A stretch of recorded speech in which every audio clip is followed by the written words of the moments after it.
mensagem fraterna de Alta de Souza. Meu irmão, as tuas preces mais singelas são ouvidas no espaço ilimitado. Eu sei que às vezes choras consternado. Ao silêncio, dá força que interpelas. Volve ao teu templo interno abandonado, a mais alta de todas as capelas. E as respostas mais lúcidas e belas hão de trazer-te alegre e deslumbrado. Ouve o teu coração em cada prece. Deus responde em ti mesmo e te esclarece com a força eterna da consolação. Compreenderás a dor que te domina sob a linguagem pura e peregrina da voz de Deus em luz de redenção.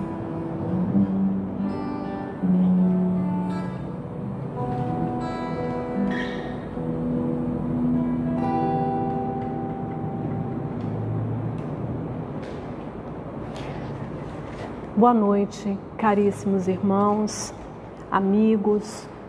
Iniciamos esse momento especial hoje, com este belíssimo poema de Alta de Souza, para nos colocar neste clima, nesta harmonia imprescindível para as nossas reflexões de hoje. Trouxe para esse momento inicial uma breve mensagem de Emmanuel da obra Fonte Viva, intitulada Diferenças, em que ele comenta um trecho que está em João capítulo 13, versículo 35, onde constam as seguintes palavras de Jesus: nisto todos conhecerão que sois meus discípulos, se vos amardes uns aos outros. E Emmanuel prossegue elucidando: nas variadas escolas do cristianismo, vemos milhares de pessoas que de alguma sorte se ligam ao Mestre e Senhor. Há corações que se desfazem nos louvores ao grande médico, exaltando-lhe a intercessão divina nos acontecimentos em que se reconheceram favorecidos, mas não passam das afirmativas espetaculares, qual se vivessem indefinidamente mergulhados em maravilhosas visões. São simplesmente beneficiários e sonhadores. Há temperamentos ardorosos que impressionam da tribuna, através de preleções eruditas e comoventes, em que relacionam a posição do grande renovador na religião, na filosofia e na história, não avançando, contudo, além dos discursos preciosos. São os simplesmente sacerdotes e pregadores. Há inteligências primorosas que vazam páginas sublimes de crença consoladora, arrancando lágrimas de emoção aos leitores ávidos de conhecimento revelador. Todavia, não ultrapassam o campo do beletrismo religioso. São simplesmente escritores e intelectuais. Todos guardam recursos e méritos especializados. Existe, no entanto, nos trabalhos da Boa Nova um tipo de cooperador diferente. Louva o Senhor com pensamentos, palavras e atos cada dia. Distribui o tesouro do bem por intermédio do Verbo Consolador, sempre que possível. Escreve conceitos edificantes em torno do Evangelho, toda vez que as circunstâncias lhe o permitem. Ultrapassa, porém, toda pregação falada ou escrita, agindo incessantemente na sementeira do bem, em obras de sacrifício próprio e de amor puro, nos moldes de ação que o Cristo nos legou. Não pede recompensa, não pergunta por resultados, não se sintoniza com o mal, abençoa e ajuda sempre. Semelhante companheiro é conhecido por verdadeiro discípulo do Senhor, por muito amar. Que Jesus nos abençoe na noite de hoje. Pois este mestre que Emmanuel comenta, que Emmanuel nos apresenta nessa belíssima mensagem, é o mestre que esteve entre nós e que nos falou sobre a construção do reino dos céus, a construção do reino de Deus. E é esta a temática, é a mensagem central do Evangelho. É essa construção do reino de Deus. Jesus, ele veio trazer para todos nós essa proposta, a proposta de auto-melhoramento, de mudança íntima, porque ele nos quer como este discípulo mencionado por Emmanuel, este homem que se dedica efetivamente ao bem, que consegue, que busca trabalhar dentro de si valores de ordem moral e que possa efetivamente estar a serviço do bem. E Emmanuel, na obra A Caminho da Luz, ele menciona que o sentido da religiosidade é a unidade substancial de todas as religiões, né? Todas as religiões, elas têm esse sentido. E que as religiões da antiguidade, todas elas guardam uma estreita unidade substancial. E Emmanuel, na mesma obra A Caminho da Luz, quando ele fala, né, das grandes religiões, ele descreve Jesus como Cristo inconfundível e fala que Jesus assinala a sua passagem na terra com o selo constante da mais augusta caridade e do mais abnegado amor.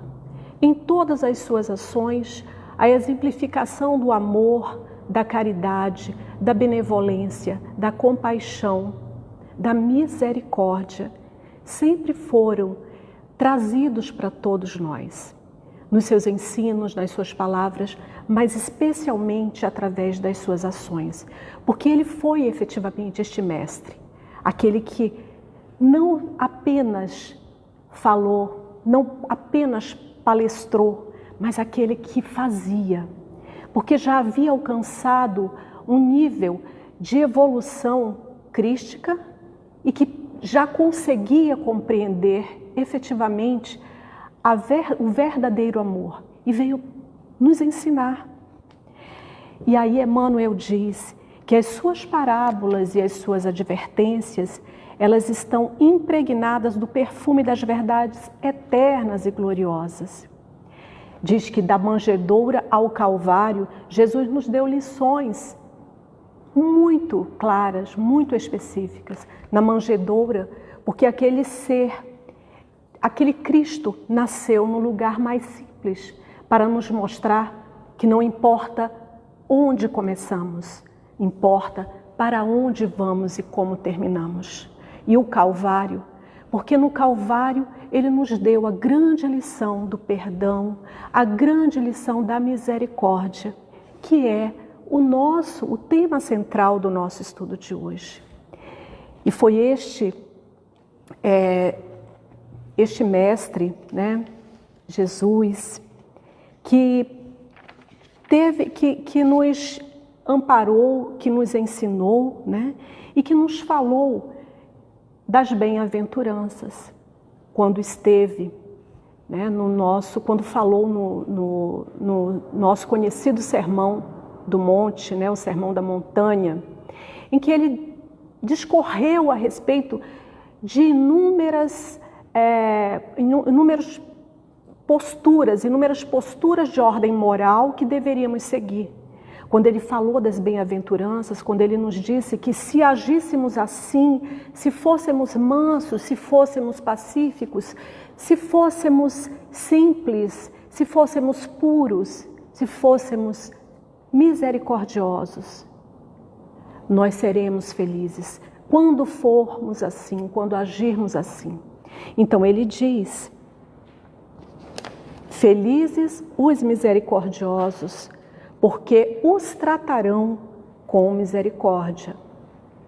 Felizes aqueles que têm misericórdia pelo outro, porque com misericórdia também serão tratados. Em outras traduções bíblicas tem bem-aventurados, que tem o mesmo sentido dos felizes. Bem-aventurados misericordiosos, porque obterão misericórdia.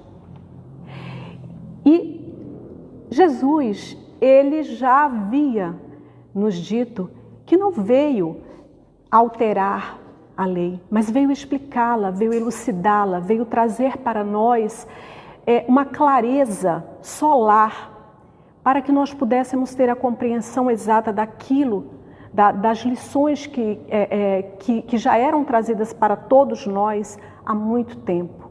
Tanto que em Êxodo capítulo 34, versículos 6 a 7, já se fala da misericórdia.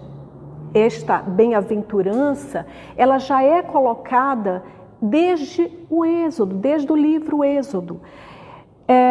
Em Salmo, o Salmo 41, capítulo 2, ele também traz para nós essa lição da misericórdia. Mas o que é misericórdia? Do que se trata essa misericórdia citada por Jesus nas bem-aventuranças? E dentro das nossas possibilidades de compreensão, nós nos socorremos dos dicionários, daquilo que os estudiosos consignam a respeito das palavras. E a misericórdia é um substantivo feminino, significa um sentimento de dor e solidariedade com relação a alguém que sofre uma tragédia pessoal ou que caiu em desgraça. É dó, é compaixão, é piedade. É um ato concreto de manifestação desse sentimento, como perdão, indulgência, graça e clemência.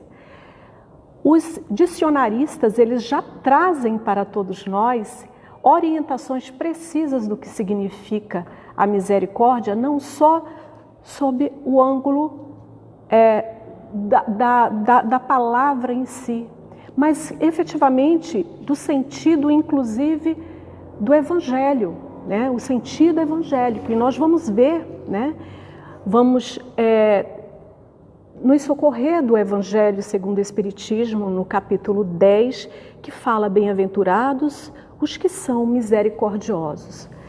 Mas também vamos aproveitar belíssimas lições que estão aqui nesta obra Boa Nova, de Humberto de Campos, para que nós possamos ir conversando a respeito deste tema. E no capítulo 10, nós vemos, logo no início, que o nosso codificador coloca o perdoai para que Deus vos perdoe. E ele cita algumas passagens do Evangelho de Mateus, e eu tomo a liberdade de destacar uma apenas para que nós possamos trabalhar aqui a nossa reflexão, embora todas elas também nos levem à mesma compreensão. Então, em Mateus capítulo 18, versículo 15, 21 e 22, assim consta: se contra vós pecou vosso irmão, ide fazer-lhe sentir a falta em particular, a sós com ele. Se vos atender, tereis ganho o vosso irmão. Então, aproximando-se dele, disse-lhe Pedro: Senhor, quantas vezes perdoarei a meu irmão, quando houver pecado contra mim? Até 7 vezes? Respondeu-lhe Jesus: Não, vos digo que perdoareis até 7 vezes, mas até 70 vezes 7 vezes.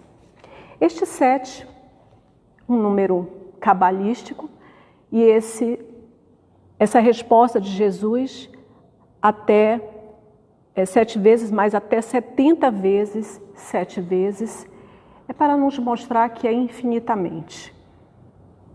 A proposta de Jesus é que nós aprendamos a lição do perdão do aprender a perdoar infinitamente, independentemente de quantas vezes sejam necessárias. Mas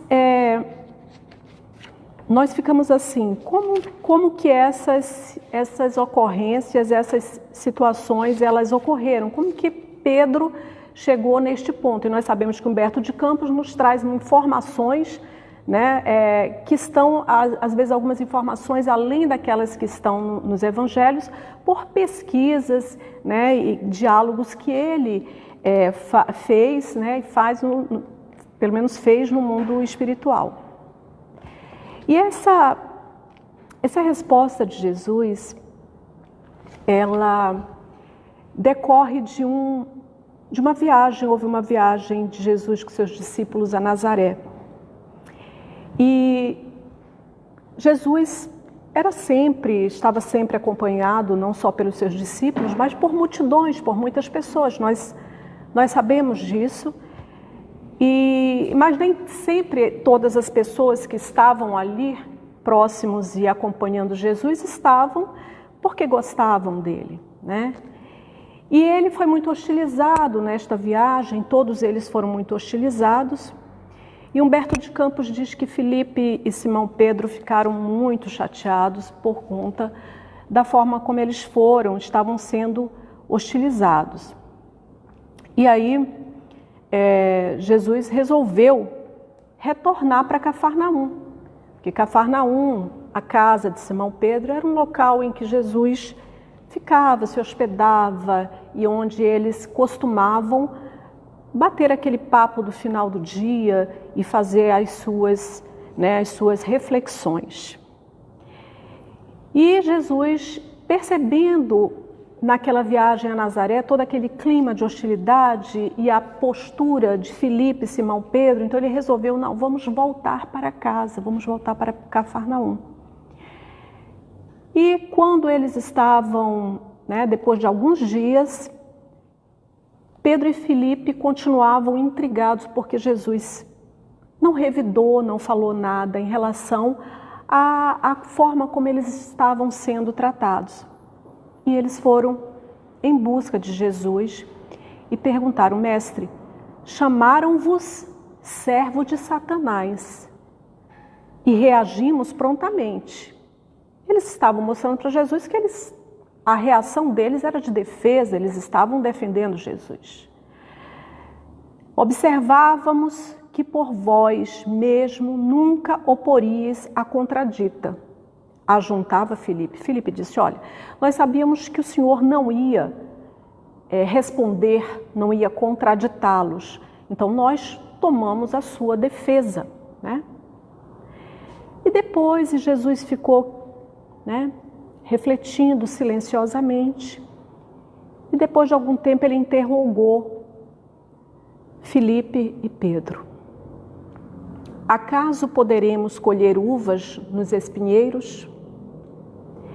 De modo algum me empenharia em Nazaré, numa contradita estéril aos meus opositores.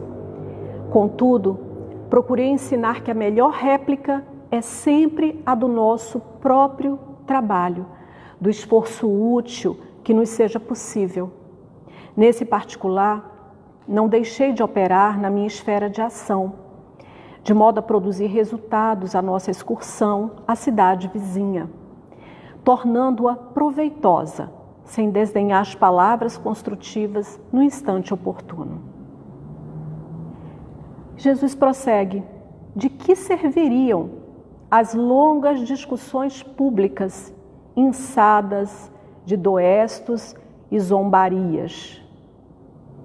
Ao termo de todas elas, teríamos apenas menores probabilidades para o triunfo glorioso do amor e maiores motivos para a separatividade e odiosas dissensões.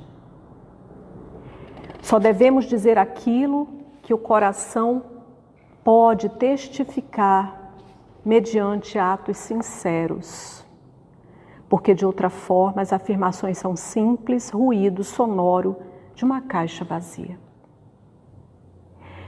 Disse a Filipe e a Pedro, mas diz a nós. Quando somos e nos sentimos aviltados, violentados por palavras menos nobres, por atitudes que nos pegam de surpresa muitas vezes. E aí que nos traz o ímpeto de responder ou de travar um diálogo mais ruidoso, mais agressivo. É quando Jesus nos diz, como ele disse a Filipe, né, e a Pedro, do que adiantaria se eu tivesse contraditado, se eu tivesse entrado no mesmo nível de vibração e tivesse ingressado nesta briga, eu não teria alcançado os meus objetivos. Ao contrário, recuei, mas atendi àqueles na redondeza que queriam a minha palavra. O meu trabalho eu fiz. A minha tarefa eu executei. E aí Filipe pergunta a Jesus com certa mágoa. A verdade é que a maioria de quantos... Filipe pergunta, né? Não será... menciona Jesus, que a verdade é que a maioria de quantos comparecem às pregações de Nazaré falavam mal deles. Então, Filipe disse, olha, a maioria daquelas pessoas que estavam ali em Nazaré estavam falando mal de nós. E me tocou muito essa resposta de Jesus, quando ele diz, não será vaidade, porém, exigirmos que toda a gente faça de nossa personalidade elevado conceito? E me tocou porque era o Cristo que estava falando. O Cristo falava assim, não seria vaidoso demais querer que todas as pessoas falassem bem de mim, de vocês?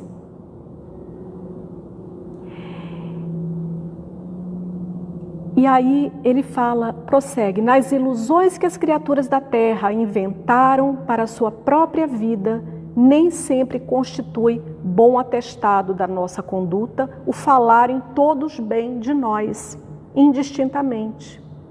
Agradar a todos é marchar pelo caminho largo, onde estão as mentiras da convenção. Nem sempre só falar bem de nós significa que nós estamos trilhando o caminho correto. O mais importante é que nós estejamos seguindo a consciência sã, estejamos seguindo as orientações que nós temos e que Jesus nos deixou. É buscarmos esse trabalho íntimo, né, de melhoria. Porque se nós não podemos ter a tola ideia de que por onde quer que nós passemos, que nós só iremos encontrar elogios. Não, nós vamos encontrar também muitas pessoas que vão discordar, que vão se irritar, que vão nos contraditar. Mas para nossa reflexão deve ficar, como é que eu devo agir? Recordemos a mensagem inicial de Emmanuel. Qual a postura do discípulo verdadeiro de Jesus? É uma reflexão que fica, né, para todos nós. Porque Jesus, ele, como espírito crístico, como um ser crístico, ele já compreendia claramente a dificuldade de todas aquelas pessoas, as conhecia, compreendia o seu nível evolutivo e não se ofendia absolutamente com nada do que era dito, porque ele sabia quem ele era. Ele sabia o trabalho que ele estava executando, ele sabia para que ele tinha vindo. E ele sabia que ele estava cumprindo a sua tarefa. muitas vezes falta-nos essa reflexão, essa busca de nos conhecer efetivamente, de repensar, de pensar quem eu sou, qual é a minha tarefa, né? Que eu estou executando a minha tarefa, eu estou construindo este reino de Deus dentro do meu coração. Quais são as ações, como verdadeiro discípulo de Jesus, que eu estou adotando, que eu estou executando? São questões que faço para mim, que fiz para mim, e que compartilho com vocês, para que a gente possa pensar,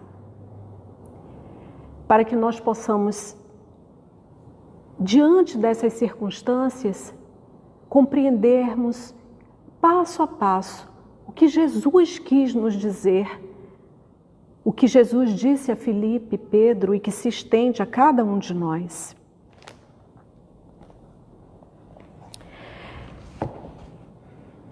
E no Evangelho, voltemos, fala em reconciliação com os adversários. Novamente, Mateus, capítulo 5, versículo 25 a 26.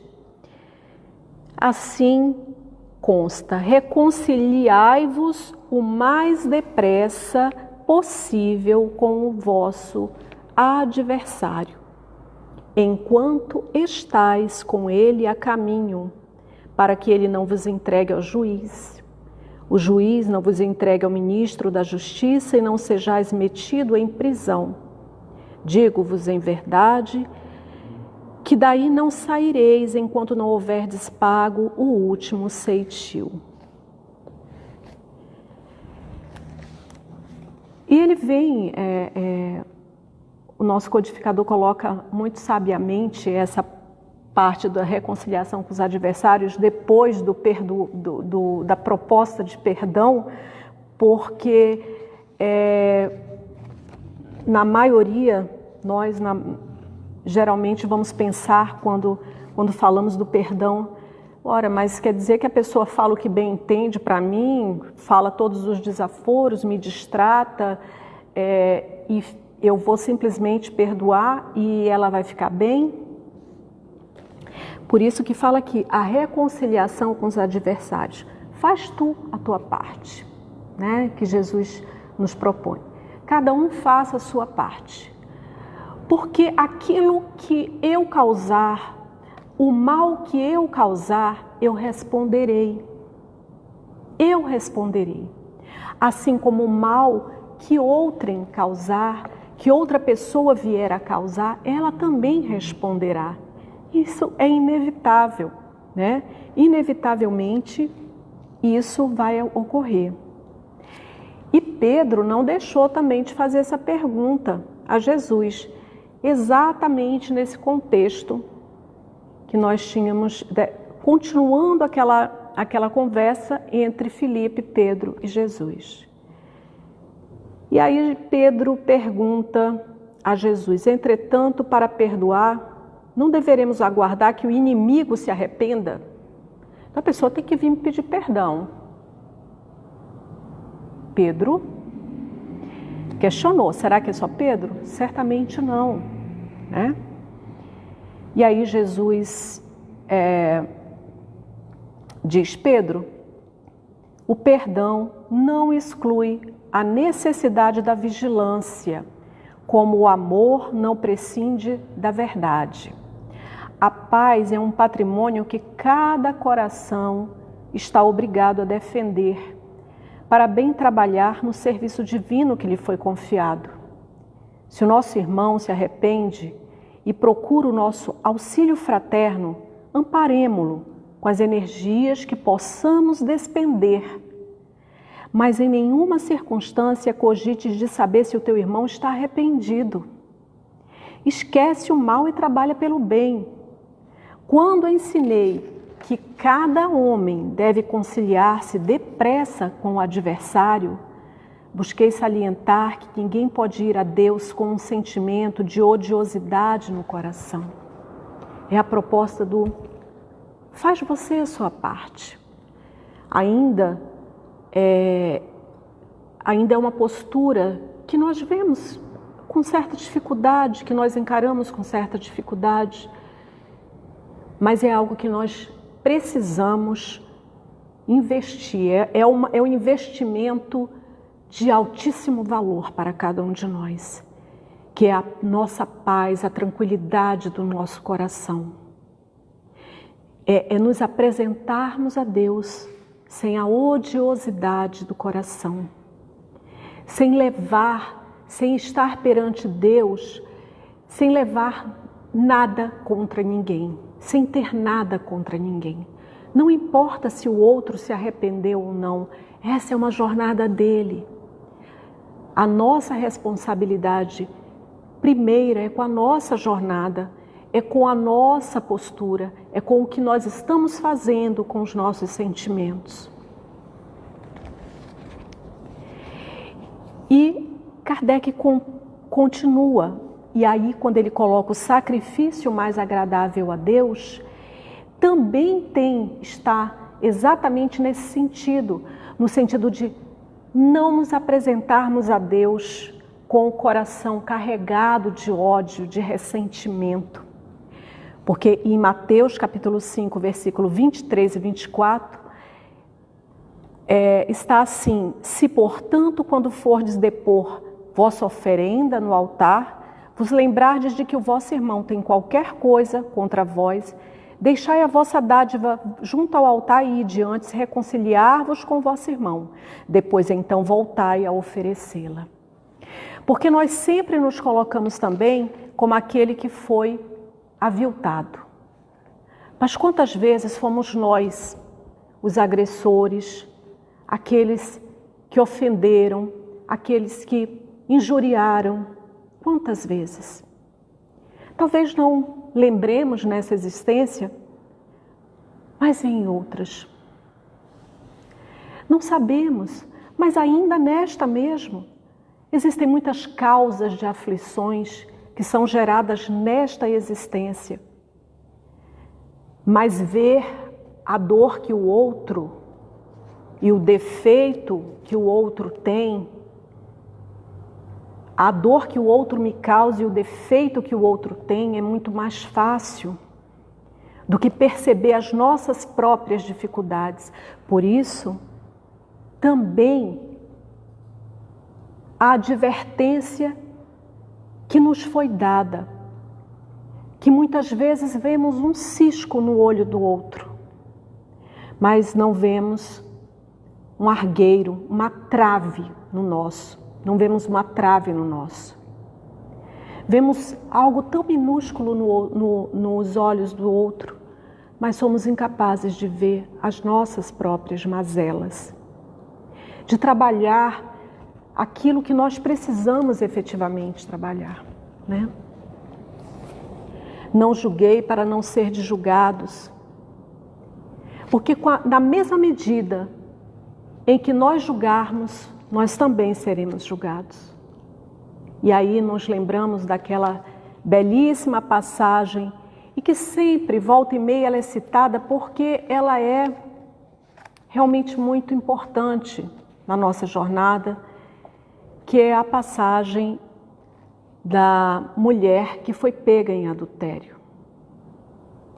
Quando Jesus alertou a todos aqueles homens que estavam à volta daquela mulher, porque só a mulher era apedrejada quando cometia adultério, e os homens ali estavam para cumprir a lei. E Jesus disse: olha, se ninguém aqui tiver cometido nenhum pecado, estiverem isentos de qualquer pecado, podem atirar a primeira pedra. E todos nós conhecemos a história, as pessoas se afastaram, a deixou, e Jesus nunca deixou de virar para todas essas pessoas que ele acolheu, que ele recebeu, que ele concedeu seu afeto. Ele nunca deixou de dizer: olha, presta atenção no que você está fazendo, evita, não volte a cometer estes delitos novamente. Apesar das tuas dores, mas presta atenção, Não seja você o delituoso, não seja você o criminoso. E na obra Boa Nova, João interpelou Jesus depois dessas ocorrências aí, que a mulher foi embora, todas as pessoas foram. João foi questionar Jesus. Jesus, por que o Senhor perdoou aquela mulher, sendo que a lei diz que ela deveria ter sido apedrejada? E aí Jesus nos deixa mais uma bela lição. Ele diz a João: olha, João, é incontestável que aquela mulher fosse uma pecadora. Ninguém disse que ela não tinha cometido pecado. E aí ele faz uma pergunta, João, que eu faço para mim e que eu deixo aqui para vocês. Quem estará irrepreensível na face da terra? Quem está sem pecado na face da terra? Há sacerdotes da lei, magistrados e filósofos que prostituíram suas almas por mais baixo preço. Contudo, ainda não lhes vi os acusadores. A hipocrisia costuma campear impune enquanto se atiram pedras ao sofrimento. João, o mundo está cheio de túmulos caiados. O mundo está cheio de hipocrisia, João.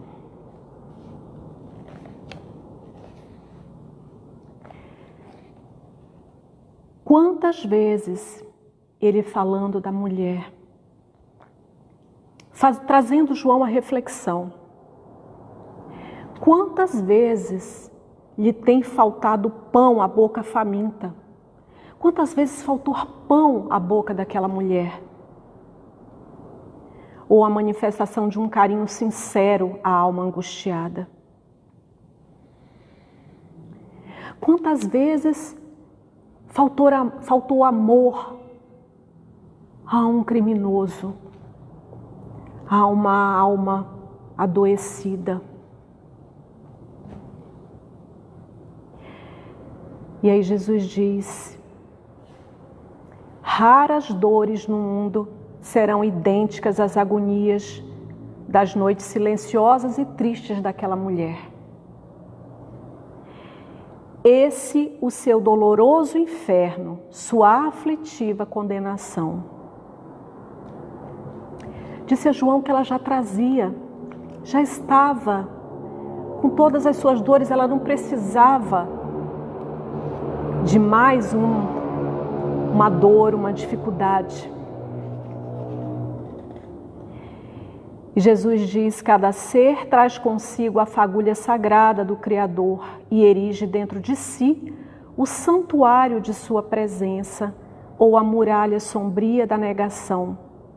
Mas só a luz e o bem são eternos e um dia todos os redutos do mal cairão, para que Deus resplandeça no espírito de seus filhos. Nunca mais na terra, depois das mensagens dos ensinos de Jesus, o homem, nós, podemos pensar de outra forma senão seguir os seus passos. Ainda que com as nossas dificuldades, os nossos tropeços, mas nós vamos caminhando. Saímos do caminho tortuoso e vamos buscar o caminho de Jesus, a estrada que Ele trilhou para todos nós, a estrada em que Ele está e que nos alcança com sua mão carinhosa, com seu coração amoroso, para nos mostrar a misericórdia, para nos mostrar que todos nós passamos por dificuldades e por dores. E que assim como nós, outros, aquele com quem nós temos uma dificuldade, uma intriga, uma contenda, aquele ser também tem a sua história. Que nós possamos começar a trabalhar o sentimento, né, de amor verdadeiro, colocando em nossas preces as pessoas com quem nós temos dificuldade, repensando o relacionamento tumultuado que nós temos com outras, cuidando dos nossos sentimentos, cuidando de nós mesmos, com muito amor, com muito respeito, porque o perdão ele precisa passar primeiro por nós mesmos, para que nós possamos sair desta postura de autoflagelamento, né, de condenação íntima, para nos compreender como os seres que estamos nos projetando, que estamos crescendo, que estamos caminhando à luz do progresso moral. Então, para nós, fica essa mensagem, né, de hoje, a mensagem da misericórdia, para que sejamos todos nós bem-aventurados, como disse Jesus.